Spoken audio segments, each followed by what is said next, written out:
This is an extremely niche film. 440 rated it. Plot bizarre and convoluted. Truth revealed at end. Film also. Polarized reviews sparked. Some smiled at ending. Others felt fishbone swallowed. What will you feel when you reach the end? Hello everyone, I'm Detective K. Welcome to Shadow Archives. Today, let's explore the mystery section. File number 6. Crisis Broadcast. Los Angeles, USA, 2022. Elvis is a 40-year veteran late-night radio host. He boasts a successful career and happy family. Bid family farewell. He drives to work. Little does Elvis know what terrifying and unforgettable night awaits him. Enter the building. Elvis jokes with a security guard. Station knew his prankster personality. Most indulged antics. But suddenly, a long-haired man approaches and firmly grips Elvis's hand. Smile disturbingly.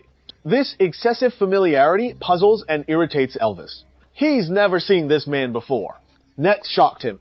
Man removed shirt. Pressed knife to throat. Elvis is horrified by this spectacle. But as a seasoned broadcaster, mental crisis expert, regained composure, heard religious ramblings. Elvis devises a strategy. Lied as friend. Used teachings to calm. Suggested video sermons to post online. Far more effective than radio broadcasts, he claims. The man becomes ecstatic and scampers away excitedly. And so, a crisis, with Elvis's masterful eloquence, situation resolved. However, this episode still dampened his mood. When Elvis met his assistant Mary, he remained rather listless. Unaware of this, Mary discussed tonight's schedule. Invited James as guest, but Elvis showed no interest whatsoever. 13 minutes to midnight. Tomorrow would be his birthday. Clearly, Mary had forgotten. The young man who'd been trailing him spoke suddenly. Happy birthday, Elvis. The timing couldn't have been worse. This was Dylan, a British newcomer. First workday. Contrasting Dylan's friendliness, Eve is concerned about his superior Susan in the office. Susan gave him no welcome whatsoever. She reminded Evis last quarter's ratings flatlined. Zero growth. If he didn't make changes soon, the boss would fire him. But what could Evis do? After 40 years in the industry, changing his style wasn't easy. To make matters worse, he immediately ran into his rival Justin. Justin's show dominated primetime slots. This rankled Evis deeply. Their encounter sparked heated exchanges. Had Mary not intervened, it might have escalated into a brawl. Today seemed cursed for Evis. A madman at work, supervisor reprimand, colleague clashes. Yet, these paled in comparison to what awaited him. As midnight's chime echoed, Evis entered booth. Before starting, he shared harmless jokes with both Mary and Dylan. Dylan clearly hadn't adapted to the pace. Evis's rapid-fire speech left him flustered. Everything was set. The broadcast commenced. What followed was a parade of absurd questions. Left them speechless. During broadcast, Mary informed Elvis, James absent tonight. Video commitments. Elvis experienced this. He didn't dwell on it. Time slowly approached 1:50. 2. Assumed uneventful day. Like any ordinary day, a man named Gary suddenly called. He remained silent at first. Nervous breathing. Heard. He only spoke after Elvis pressed him again. First sentence, shocked. Planning terrible act. Elvis comforted him. But this had no effect at all. Gary revealed to Elvis in LA Garden. His voice trembled with tension and unease, tinged with simmering anger. Unclear specifics. Mary keenly sensed danger. She gestured about calling the police. Gary's next words confirmed her suspicions. Eliminate household. The homeowner ruined my life. Before he finished, Elvis urgently intervened, arguing that personal grudges shouldn't harm innocent family members. The response to Elvis was the sharp crash of breaking glass. Gary had broken into the house. The homeowner in question was Elvis himself. Gary's voice suddenly rose, dripping with triumph and mockery. He accurately recited Elvis's address and described neutralizing the garden dog. Smashed a window. The severity suddenly became clear to everyone. Elvis's friend Steve rushed over, urgently telling Mary to call 911. Elvis kept engaging Gary. considering ending broadcast until hearing his daughter's voice. Through headphones, Elvis weakened, avoided rash moves, warned, police alerted, urged immediate exit. But this clearly had no effect. 2 gunshots suddenly rang out. His wife's voice followed immediately. Begged comply demands. Trigger ready. By now, police had surrounded Elvis's home. They needed time to formulate a plan. Elvis had to keep talking with this madman, unsure Gary's identity, nor what grievance had provoked this attack. Lunatic downstairs? Or a disgruntled colleague from work? As Elvis was speculating, Gary changed topic, bringing up Elvis's past affair with Mary. Accusation shook them, but Gary showed no mercy. Demanded Elvis, publicly confessed to the affair, threatened family. Now Elvis understood. Gary's true goal was to destroy his entire life, but with his family at the madman's mercy. Affair with Mary? Elvis had no choice but to admit guilt. Mary's face filled with profound disappointment. She knew both she and Elvis were utterly ruined. Yet Gary wasn't finished with them. True purpose revealed. Revenge for Lauren. Lauren had been Elvis's former assistant. Elvis had constantly mocked her appearance and voice, distressed Lauren. She thought quitting would end it, but coworkers kept taunting her about it. Lauren's mental struggles. This became the final unbearable burden. A month ago, she jumped from a rooftop. Now Elvis would pay for his cruel jokes. Reckoning time. Under Gary's orders. Ascended roof with earpieces. Gary described rooftop layout. Elvis felt an eerie sense of deja vu. At this moment, Steve discovered Gary was security guard. Avis didn't recall. With his identity exposed, Gary dropped the pretense. Not guarding tonight, but as an avenger.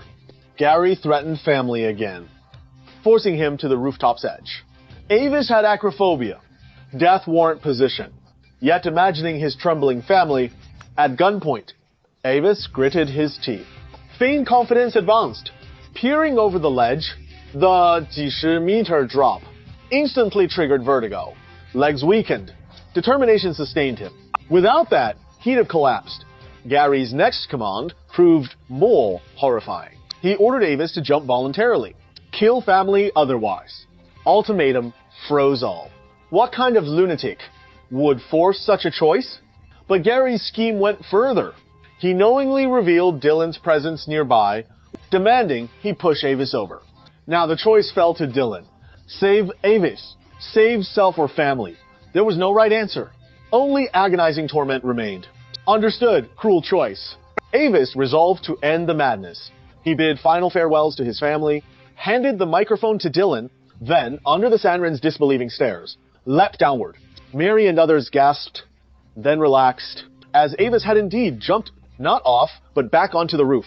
Meeting Avis's urgent gaze, Dylan tacitly informed Gary, Avis is dead.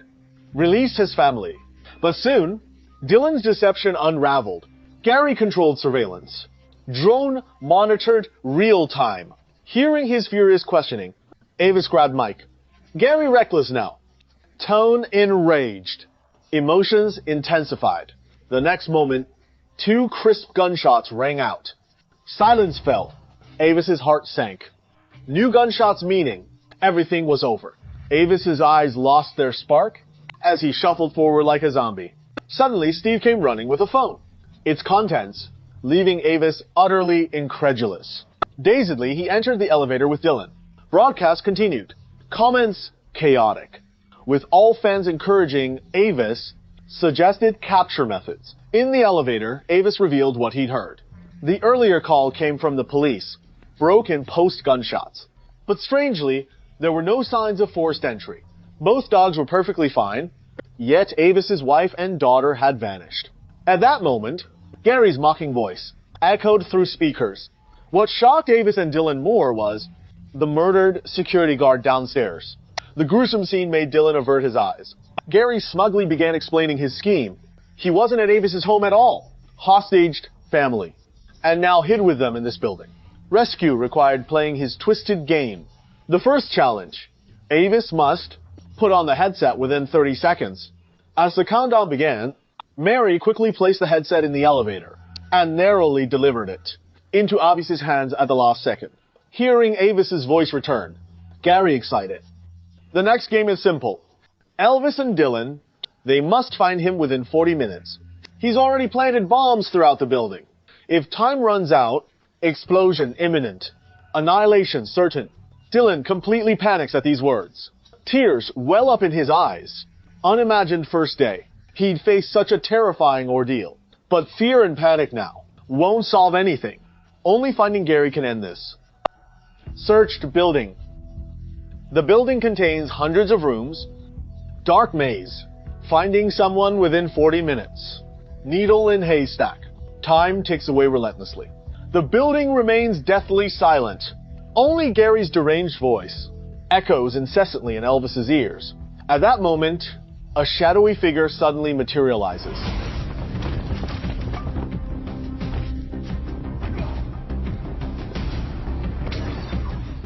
When investigated, perpetrator Tony, recognizing Elvis, Tony calms down. He witnessed Gary murder the first floor guard. Attempting to flee failed as bombs were already placed. He's been hiding here in shock ever since. Dylan unfamiliar, Tony mistook him for Gary's accomplice and attacked. Gary's voice suddenly intrudes, unexpectedly revealing Tony's presence. Elvis's team now numbers 3. Gary protested unfairness, so Tony must die. Elvis urgently promises Tony won't assist them, but Gary remains unrelenting. He demands why Tony stayed past his 10 p.m. shift. What's he still doing here? This raises Elvis's suspicion too. Under questioning, Tony avoids eye contact and stammers. No explanation becomes necessary. When Dylan spots a large bag of computer parts, Tony stayed to steal computer components. The evidence is undeniable. Tony confessed. Wife critically ill. Desperate fundraising. Serious but secondary. Less than current crisis. Insignificant now.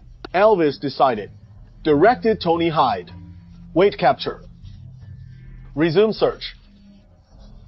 Gary anticipated moves. Arrived late. Mocked via comms. Noticed surveillance knowledge. Elvis suddenly spotted the wall-mounted camera. Gary in underground room. Fortunately, after years working here, new layout. Adjusted camera. Entered emergency exit. Surveillance-free zone. Crawling cautiously forward, they spotted a figure hunched over monitors. Perpetrator nearby. Elvis stormed in. Wielding bat entered. Strangely, the figure remained unresponsive. Turned chair. Corpse found. Justin's shot corpse. Frustration and rage flooded his system. Elvis erupted in furious curses. Gary announced, explosives expert, but also a tech wizard. Hacking surveillance was child's play. Now, I could be in any corner of this building, watching you, but Gary grew overconfident, boasting suddenly, I've always dreamed of being an anchor. Today, that dream comes true. This revelation made Elvis realize Gary must be in the broadcast studio, which also meant Mary and Steve were probably in grave danger. The duo rushed toward the studio, but Gary had disabled the elevators. With 13 minutes until detonation, they had to take the stairs. But confronting the madman head-on, club insufficient. Approached corpse. Took pistol. Suddenly, a warning shout came from outside. Turning around, he saw an officer aiming a gun at him. Armed with club and gun. A corpse lying at his feet. There was no way he could clear his name now. Panicking, Evis tried explaining his situation. Officer ignored. The officer moved to open the bomb-rigged door. At the critical moment, the radio crackled to life. Evacuate, await SWAT. SWAT incoming. Hearing this, officer retreated, relieved. But the danger wasn't over yet. They continued climbing the stairs upward. Dylan noted surveillance. Gary monitors all. This whole setup could be a trap. Avoiding stairs? Alternative route? Evis came up with an idea. Opened elevator shaft. Climbing up. Even Gary's cunning couldn't anticipate this move. Staring into the abyss-like elevator shaft below, Evis took a deep breath and began his perilous climb. Reached studio. Viewed through window. They spotted Gary inside as expected. Steve lay dead on the floor, leaving Mary trembling in terror. Tony's corpse hung grotesquely in the hallway. The sight filled Evis with anguish. No time for grief now. He and Dylan flanked the room, burst door, and with lightning speed, subdued Gary. Yet even then, Gary showed no trace of fear. A triumphant smile played on his lips, for he still held Evis's wife and daughter. Ace remained. He was virtually invincible. Amplified intimidation. Press detonator. Now, if he released his thumb, all bombs would detonate instantly. The standoff froze completely. A phone suddenly rang on the table. SWAT Bruce called. Family found. But they wore sophisticated, sensor-triggered, explosive vests. Only Gary could disarm them. Now, Avis was completely helpless. He released Gary, willing to negotiate. But Dylan disagreed. He aimed his gun at Gary, rage shaking, yearning to eliminate this devil immediately, but firing would collapse the entire building. Reason warned Dylan against it. Gary clearly knew this too. Staring at the furious Dylan, a cruel idea suddenly struck him. Make Dylan wear vest. Turn him into a real hero. Dylan was stunned, speechless. This twisted development defied all expectations. Fortunately, Avis intervened, reminding Gary this was their personal feud. He'd wear the vest himself, if only Gary let Dylan's group go. But Gary remained resolute. Observing the panicked Dylan, he snatched the gun, then gave Bruce the vest's deactivation code. The disarming beep sounded. Avis sighed in relief. At least his family was safe now. Bruce soon returned with 2 vests, forced onto Dylan under Gary's orders. The reactivation code was entered. Bruce spread his arms, urging Gary to surrender. Before he could finish, a gunshot rang out. The deranged Gary shot instantly. The trio stared in horrified disbelief. Gary's frenzy intensified. His eyes gleamed with manic energy. Raised hand. Give story. The most thrilling ending possible. Dylan paralyzed. His bomb vest preventing him. No sudden moves. Like a stranded fish, he gasped desperately for air. As Gary released the detonator, the room erupted into chaos. They screamed in unison, roared painfully. But seconds passed, with no explosion occurring. As Dylan stood bewildered, Avis and 2 others burst into malicious laughter. They doubled over with laughter. Then Steve and Bruce, who supposedly died, miraculous rise. Tony, Justin, and others entered the studio, hugging each other with radiant smiles. As Avis explained to the audience, Dylan finally realized it was all just a prank. Gary was actually special guest James, family unharmed. A female colleague had impersonated them both. This elaborate scheme took weeks to prepare, even coordinated with LAPD in advance. All to prank rookie Dylan. No affair. But unlike their jubilation, Dylan's face showed no trace of amusement. He stood frozen like a statue, still processing the shock. Facing their triumphant gazes, Dylan's fury erupted violently. He tore off the bomb vest, slammed headphones left.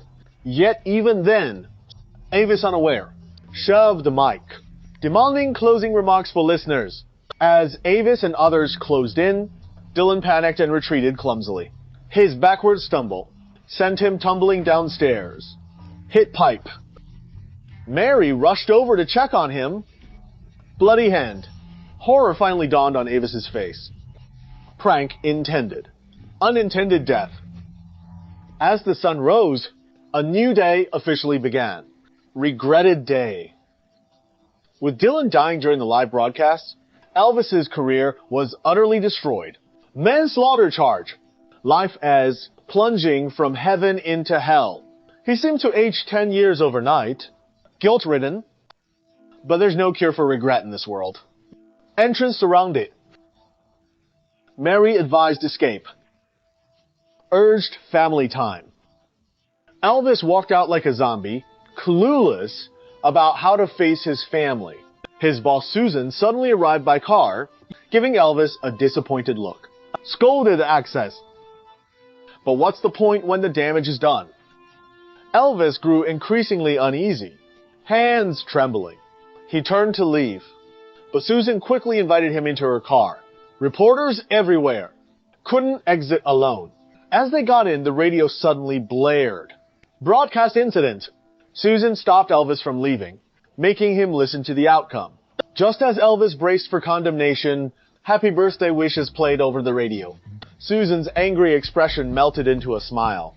Even more astonishingly, the supposedly dead Dylan sat in the front seat. Then Mary and others approached with mischievous grins. Dylan, imposter, but a stunt performer. Now Elvis finally understood. Prank occurred. But the target wasn't someone else. It was him. This surprise from his colleagues was the perfect birthday gift.